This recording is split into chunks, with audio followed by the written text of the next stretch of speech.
What is going on, everybody? It's Steven here and welcome back to another Chinese smartphone video. Now today we're going to see what we can find inside of a fake LG G3 to see if it's worth the money and how to spot the differences and how to replace some parts. Now just a little disclaimer, this is not a real LG G3, so this is a replica. And it's not really a one-to-one replica, so there are many differences and also the quality is totally different. So what you will see in this video doesn't reflect LG's build quality in any way. There are a lot of quality differences. And this video is just for educational purposes to show you the differences between a fake LG G3 and the real one. So I just want to do this because a lot of people buy those devices from China and then they think it's a real one. And I see this every time on chinadevices.com, so in my forum, a lot of people come with Galaxy S5 phones and they think it's a real one, but then they just see that it is a cheap replica. But you should already see it if you check out the price in the online shop, because this one here is from Live Mall, and this one here retails for something like $100 to $150, and you won't get a new LG G3 for that amount of money. It's impossible. And maybe in the future, but not right now. So guys, be aware when you buy something like this and also when you import this to the European region. So those products are actually counterfeit because they come with the original logo on the smartphone. And this is not really okay because also a lot of people try to trick other people with this on eBay. So be really careful.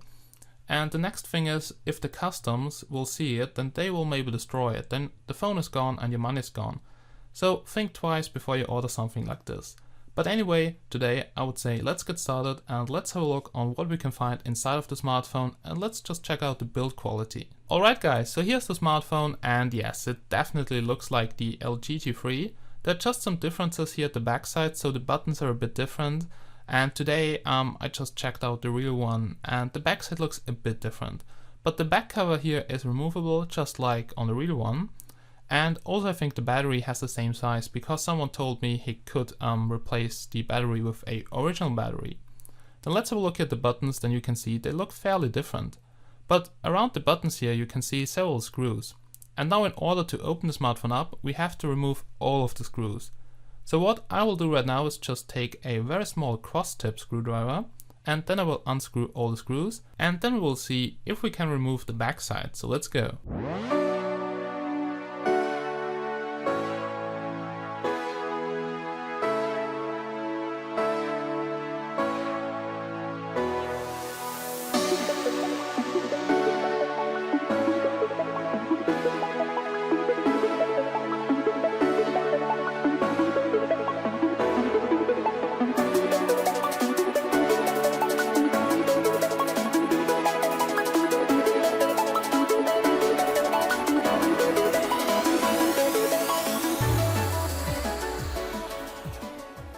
I have now removed all the screws and now it's time to separate the case parts.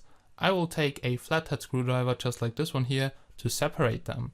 And just make sure you have removed all the screws and also just place them somewhere safe that you don't lose them. So let's just take a flathead and let's try to get the plastic cover here off. You just have to be careful because here you can see the antenna. Make sure you don't damage the antenna because otherwise you will maybe get no reception. So be really careful, just start here at the top and then just try to get the plastic cover off. This should come actually very easily off, so just go in here with a flathead and then just pull them off. So that's what I will do right now, and then let's have a look at the mainboard and all the components we can find inside. So let's go.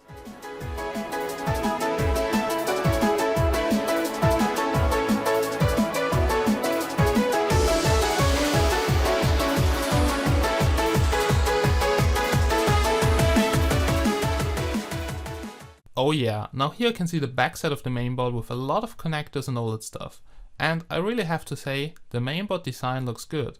So here you can see a lot of test points, which is really good if the mainboard is broken or if you just brick it, because for instance, you have here some reset points and also ground points, and if you bridge them, you can bring the preloader back even though it's bricked.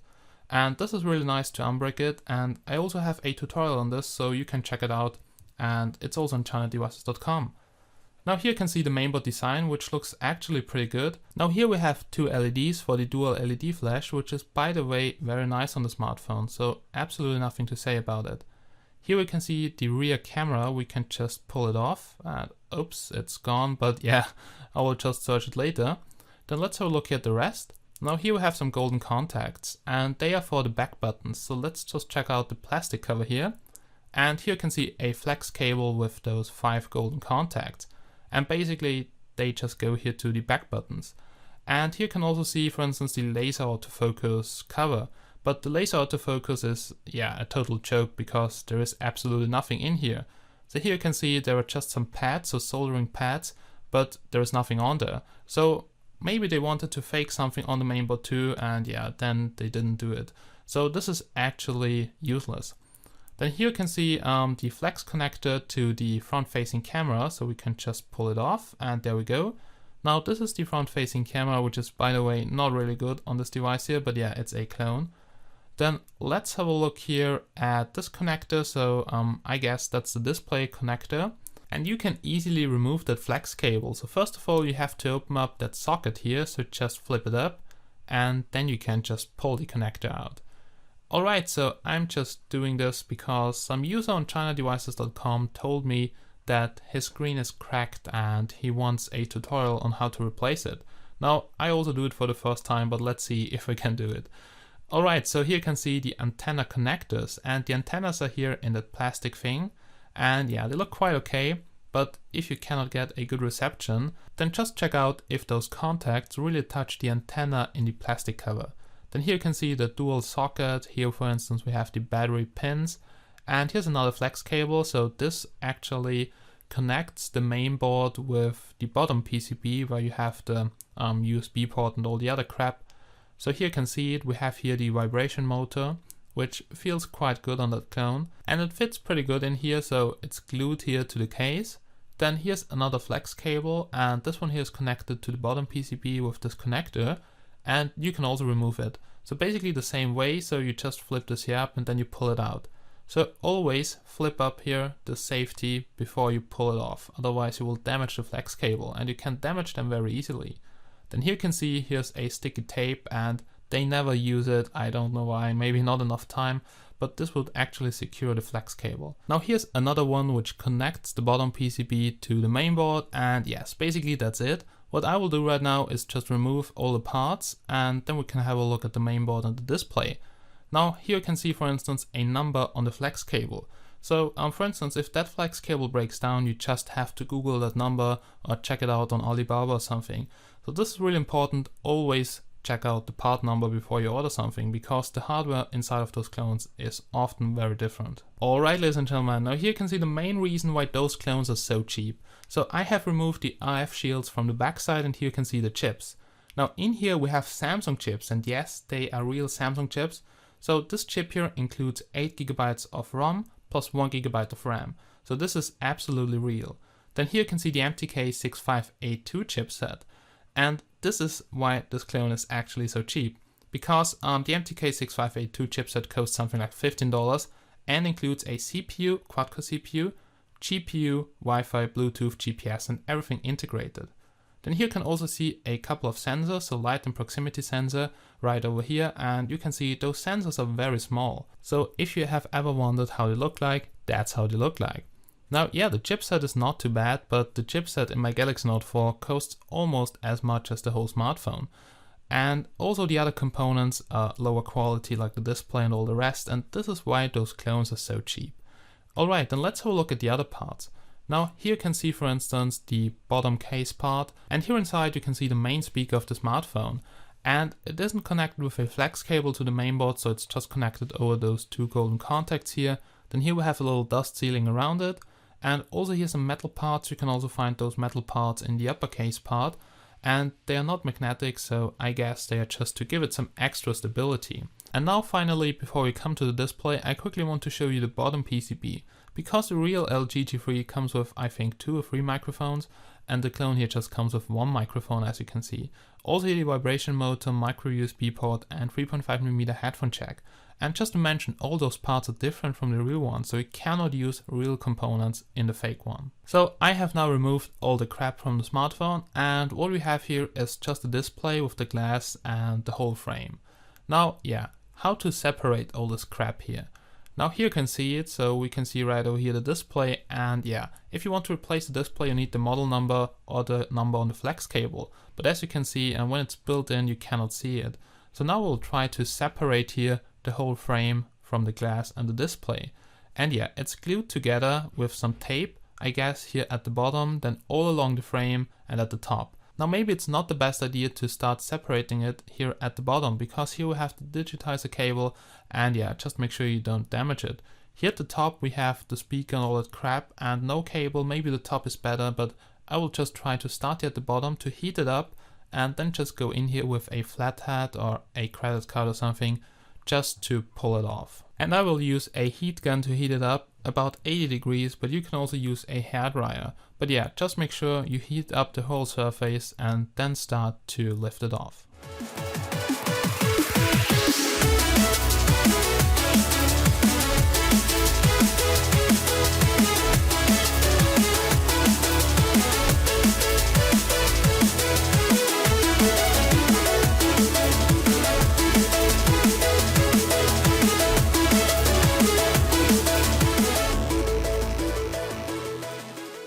Alright, fuck this shit, so this is how it looks right now. I have cracked the glass, and yeah, I just want to show you guys why. Now, it's good to start at the bottom. You just have to make sure that you don't damage the cable, which you can see right over here. But heat it up the whole time, so make sure you heat up the whole surface. And I was just too fast, and also doing it in front of the camera is not really the best way. Now, I should have known better because I have done a lot of Galaxy S3 glasses. And yes, just make sure you heat it up the whole time and also the whole surface, not just at the bottom. Then you can just take it off. So as you can see, there's just one cable, which is here at the bottom. And yeah, the glass here is broken right now, but if you want to replace it like the guy from the forums, then it actually doesn't matter if it breaks down. But you should also take care that you don't break the screen, because if you go in too deep with your screwdriver or whatever, you will maybe damage the screen, so make sure you don't bend it. Be really careful, because if you want to replace the digitizer and you crack the screen, that would be a pain in the ass. Then let's have a look here at the digitizer cable. So the flex cable here has a number, and if you're going to replace the digitizer, you have to be really careful. So there are a lot of different digitizer, even though it's maybe the same model. So make sure you check the number on the flex cable, check the chip number, and also maybe there's another number right over here. So yeah. If you order one, don't order one for a fake LGG3, make sure it has exactly the same number in the description. Then here I tried to remove the LCD from the frame, and yeah, as you can see, it's fixed with some sticky tape. So maybe it's quite good if you heat it up from the backside just a little bit, and this helps a lot to lift it off. And be sure not to apply much force, so don't bend it, otherwise you will crack the LCD. So be really careful with this, because you can easily crack it. And finally, after you have removed the display, you can have a look at the frame, and I was really impressed. So the frame we can find inside of that clone is some light metal frame, and it's some kind of aluminum alloy, and this looks really good. So it gives the phone some extra stability, and yeah, this is much better than Galaxy S5 or Galaxy S4 clones because they're all plastic. But in here we have a really nice metal frame.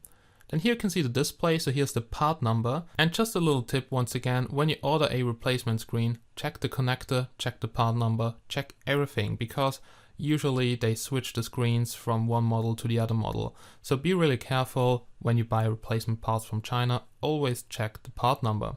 Alright my friends, so that was my quick video on what you can find inside of a fake LGG3. And actually for a clone, the build quality was quite nice. Even though the components which you can find inside don't have the best quality, like the screen is not the best quality in my opinion. And yeah, also the rest, the buttons don't feel that good like on the real LGG3, but it's also a very cheap replica.